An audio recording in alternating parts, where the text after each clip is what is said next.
श्रियकान्ताय कल्याणनिधये निधयेतिनाम् श्रीवेङ्कटनिवासाय श्रीनिवासाय मङ्गलम् लक्ष्मी सविभ्रमालोकसुभ्रूविभ्रमचक्षुषे चक्षुषे सर्वलोकानां वेङ्कटेशाय मङ्गलम् श्रीवेङ्कटाद्रिशृङ्गाग्रमङ्गलाभरणाग्रये मङ्गलानां निवासाय श्रीनिवासाय मङ्गलम्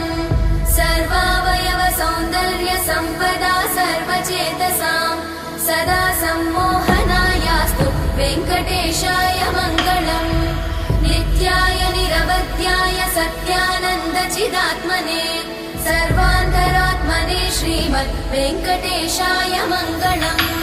स्वतः सर्वविदे सर्वशक्तये सर्वशेषिणे सुलभाय सुशीलाय वेङ्कटेशाय मङ्गलम्।